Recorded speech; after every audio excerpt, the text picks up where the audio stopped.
喂，各位好，我叫Robert, and let's get some coloring done. All right, so we're going to try some of these dry media brushes today, and let's try some of these Kyle Ultimate Pastel Palooza. That sounds amazing. All right, and we have this image here of this lovely mouse or rat, kind of whichever way you see it, and he's on his cell phone.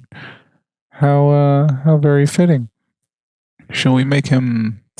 Let's make him purple kind of mouse. Now we're going to, let's see how this. Ooh, this is a very nice. This brush has a very nice effect. Kind of, you can see it there. And I might.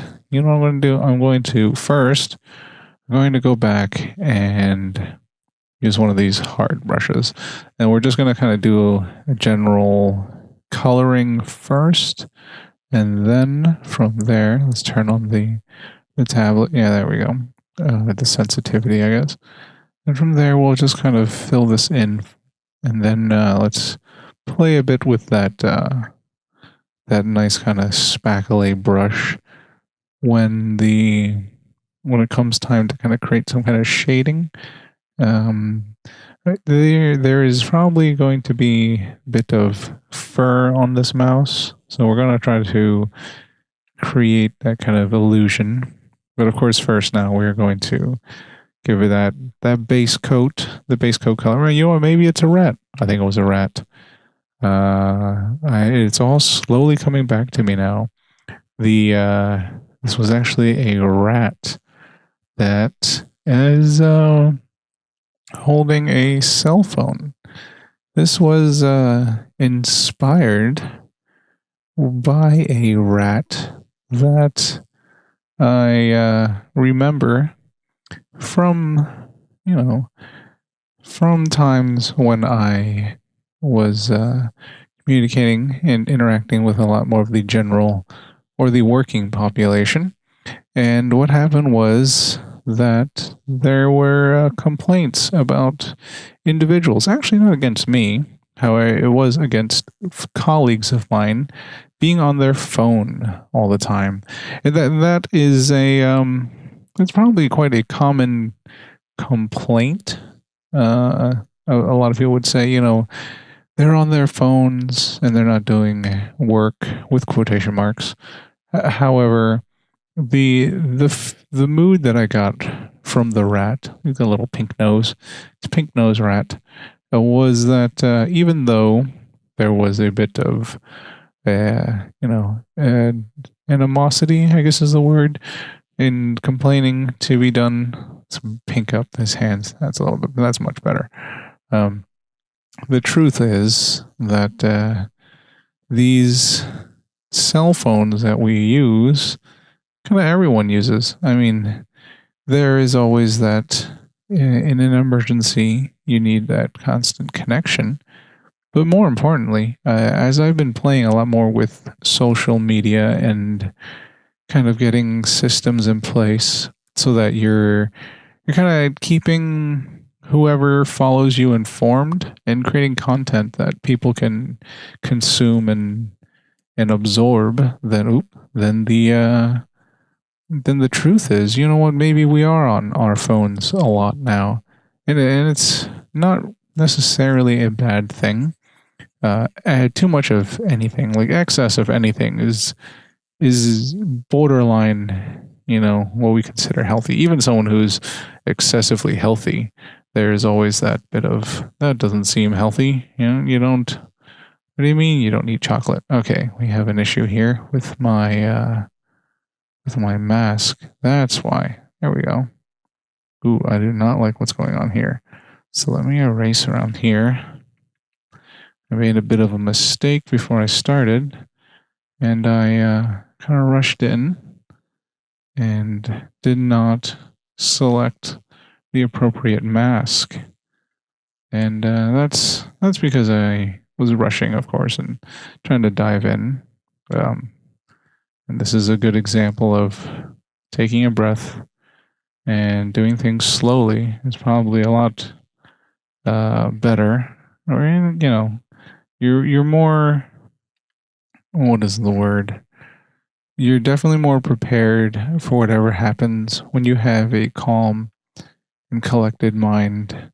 And when you're rushing, then you can honestly slip up. And when you're slipping, bad things can happen. Rats be around. Uh, One of my, very famous DMX lines was the snake, the rat, the cat, and the dog.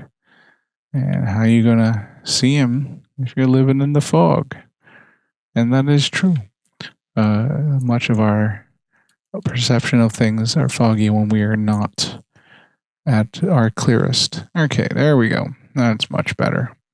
So what do we do? Okay, we were on this color here, this pink color. And then let's kind of clean up this rat here.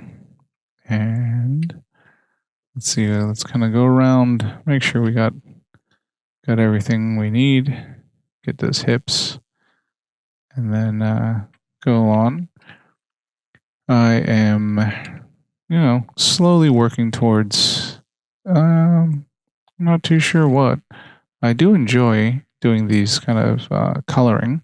It's very relaxing, actually, to color and such.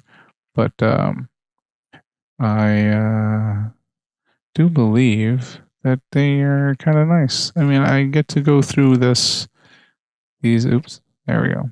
These kind of images that I did create and cleaned up, and then I kind of just left them to, I created a coloring book out of them, and that was kind of it. I created it for my son. When he was being born, then I thought to myself, I saw a lot of coloring books, the Paw Patrol, the Octonauts, and just the general, the new Sesame Streets, whatever the kids are into these days. The merchandising for them is quite spectacular, to say the least. So there was a plethora of books and coloring books had characters that were easily recognizable, and was just kind of under the theme of, oh, they're gonna like it because they recognize and know those characters, and a bit of me because of the the artist's ego was saying, what, if my son's going to be reading coloring a book, he's going to be coloring my pictures. Why doesn't he just color my pictures? So I went ahead and I created a coloring book that had, or has, not in the past tense, it still has, over 100 unique images. And it was definitely labor intensive. It took about 3 years to produce. I mean, I wasn't doing it, that was not my 9 to 5, or, I wasn't spending 8 hours a day producing these images. Though, to be honest, doesn't sound like a bad gig, but at the same time, maybe after a week you're like, I've had enough of this. And that's quite, I guess, quite normal to what work is. I mean, I went into, he kind of looks unimpressed. Just kind of how I feel sometimes. But I went to school for animation, and I studied 2D and 3D animation, just generally moving pictures, and I still love the idea of animation, and the fact that it's a medium that is much like, to me, I consider it like definitely magic. And I know it sounds a bit corny and cheesy. You're like, oh, it's magical, but it is. If I say, first let's get these gray whiskers. If I say that, I definitely want some color. If I say that there is, a if I say Daffy Duck, or if I'm dating myself, but if I say Daffy Duck or Garfield, and somebody quotes Garfield, I hate Mondays. Well, the truth is Garfield does not exist, and I know he's a cartoon character and a comic character, from a comic strip. But the point is more so that the character doesn't exist, but he is, or they are so real in our minds that we know how they sound and the way they talk. And when you hear Mickey Mouse, you know what he kind of sounds like, and Goofy or Daffy, or I'm talking about the classic Disney characters because that's kind of what I grew up with. But so what's more current? There is. I want to say Paw Patrol, but even then, the characters are still somewhat obscure, or maybe that's just me assuming that they are obscure. And the truth is, they're everywhere, and every kid knows what Rubble sounds like, or Sky. But or I'm kind of at the loss for cartoon characters or anime. I mean, I do watch a lot of anime, so Dragon Ball Z, or some of the old ones like Kenshin. I love, but they're a bit different for the sound. Oh, ooh, Peter Griffin. Okay, so Family Guy is a great example because it's what the guy sounds like. He's got the laugh, and he does his shtick, and it's funny to some people. Some people find it offensive, but that's just humor. Humor is very subjective, so it's going to be one of those things where we just can't kind of win them all. But you know what? Should I make this a gold kind of iPhone-y? Yeah, let's make this a bit of an iPhone. Just to keep up with the appearances of things. But and that character doesn't exist. But the mannerisms, who they are. He's on T-shirts. We know what he does. I'm sure he has a birthday that people can celebrate if we chose to. He exists, and yet he doesn't. And that's one of the things that I just adore about animation. It's that it's just images, it's a sequence of images that it moves and in sync with sounds. And I'm going to kind of make it a gold one. Let's be a little bit posh. If I can try to get the color for gold. There we go. And it's all really just an illusion. But it's very much like how movies are. I mean, the entire library of the Marvel Disney catalog now is quite amazing, and I am definitely a huge fan of all of it. I mean, it's definitely things that I grew up with that. It just is wonderful. The casting is great, and more importantly, I feel that everyone just embraces it, and the effects are just on point to the part where you don't question that is the Iron Man. You don't doesn't look somewhat like, oh, it looks a little cheesy, or you can't see strings. There's a term in Chinese that here we go. Here's a okay. So let's start to get a bit of the shading done. But there's a term in Chinese called diu, and it's diu is kind of like hang, and waya is just wires. So it is that kind of crouching tiger, hidden dragon style, where it's they're floating, and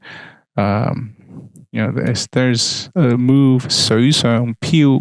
水上 is like on top of water. 水 is water, and 上 is like on top, and 漂 is kind of like to be honest, I actually don't know. Whenever it says 漂, I know it's kind of like floating, and but it is just like a style of. Ooh, that's interesting. Okay, let's make it this nice big brush. Just kind of lightly start to figure out where these shadows are going to go. So, anyways, the style is, their kung fu moves are so skillful and tactful that it's they can float on the water. Let's see if that makes it a little bit better. Yeah, that makes it definitely a little bit better. And because of that,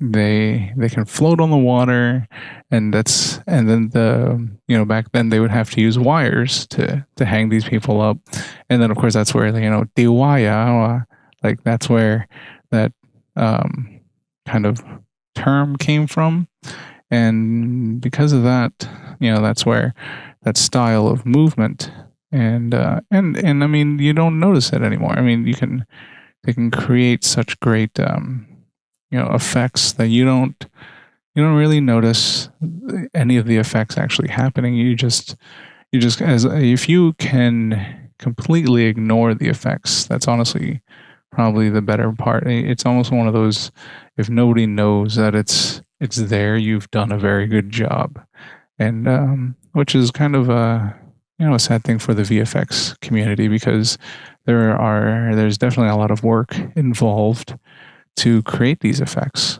and a lot of people, and the skill required is short of amazing. I mean, the tech behind the VFX industry, it kind of goes hand in hand with computer graphics, and kind of the speed in which we have our machines kind of powerful enough to handle certain things. So, I mean, Jurassic Park was a very long time. I want to say 1993, and the effects were still on point. And watching it again, I'm still, there are very rarely any scenes where I'm like, oh, that looks like a cheesy kind of effect. The whole movie is just very well done, but more to the point, the computers that were required to create those scenes, the effects was they were amazing. It took hours upon hours of just creating and rendering, and having the computer kind of calculate the light, and now it's a lot of our home machines, our phones, are probably more than capable of rendering amazing things if there was enough time to render. And it's kind of one of those things where we used to wait forever for downloads that were above 5 megabytes, and now you can download a couple gigs in a matter of minutes, and even then you're still kind of huffing and kind of slightly annoyed, like, why is this taking so long? But it's kind of the speed of technology. So, anyways, as I'm rambling, I am just kind of trying out this brush and shading a bit. I'll kind of give him a little bit here, and then I'm gonna kind of go in again. I think, yeah, I'm definitely gonna go in again, and let's add another one. Let's layer this one again, so that and then we're just gonna keep kind of layering, and that's just to kind of create a little bit more of the heavy shadows, the contact shadows, where that's where the skin needs the skin and stuff. Ooh, so here's a bit of a 3D antidote. I've always had issues saying that word, but anyways, so contact shadows are kind of when two pieces of material are they touch each other, right? When my hand is touching the table, or when this hand here is touching this cell phone, whenever it's in contact, the light kind of gets trapped, and that there's a definite hard shadow there. So the contact shadows are something that are incredibly difficult to simulate because of the amount of math I'm guessing that is required by the computer to calculate. So there was this wonderful invention by ILM known as ambient occlusion, and it is where the contact shadows are not calculated by the light. So you can actually create these shadows without any lights in your scene whatsoever in your 3D environment, but rather it's created by the geometry and the normal. So you everything is a polygon with a face, and the face points in a certain direction. And I'm probably rambling on about this information, but I honestly love 3D graphics, and I love what it does to the world because we have virtual reality now, and video games where everyone's like, "Oh, can you believe how good it looks?" and or how not good it looks, and how picky we are about how they look, and the graphics are just amazing, and the computers that render our movies and all of it is just really they're attempting to simulate reality, and that is definitely it's like a funny fuzzy kind of a mouse rat. He's a rat. We're going with rat. Truth is, it's a rat.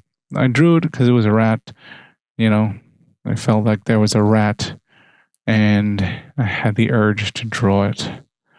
So, anyways, oh yeah, I was rambling on about ambient occlusion, but it was just a very quick ambient occlusion can be calculated much faster because it doesn't depend on light. It uses the geometry and where the faces are facing. So if a cube is on top of a plane, so in other words, a cube is on top of a table, then wherever the cube is facing another face, so they're not actually on top, but just slightly, ever so slightly, just kind of on just hovering above, so that the computer can calculate where the darkness would be. And once it kind of figures that out, you can kind of go from there, and then just to say if I make a line go straight up from the ground and it bumps into another piece, then it will just make that one black, so that one pixel, because at the end of the day it's all pixels. At the end of the day, all of this is pixels, and you can go in, and there's your pixels, and you can zoom out, and whatever you see is kind of it's a bit of an illusion, but it is a wonderful one at that. All right, so let's kind of get out of this geeky techie 3D talk and create a background. I'm going to make a really shocking background, and because I just want this rat to pop. So let's see if we can. Other way around. There we go. Honestly, I can never remember, so I just I do it and just kind of run with that. Okay. So the focal. You know what? The focal point should be the head. Let's really make the head the focal point. There we go. And there. That's nice. Okay. And you know what? It almost looks like they're sitting on some kind of rock. So I'm going to go in and let's make a bit of a rock. Let's go back to our there we go. Hard round pressure. There we go. So let's kind of build these kind of rocks. And there we go. And then we'll just kind of color that in. And then, that is definitely going to bug me. There we go. And then we go back to this layer, and let's bring that and just kind of start color dodging on top of that. color burn. There we go. This way we can kind of control the shadows just enough. We don't want too much because we really don't want to take away from the background.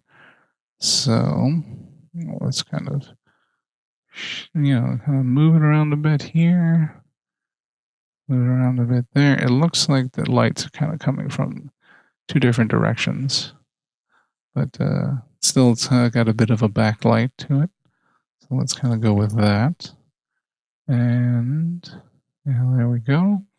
Well, you know what? Let's get that Kyle's Pastel Palooza back out here, and then let's make it nice and big, just to really kind of accent the rockiness.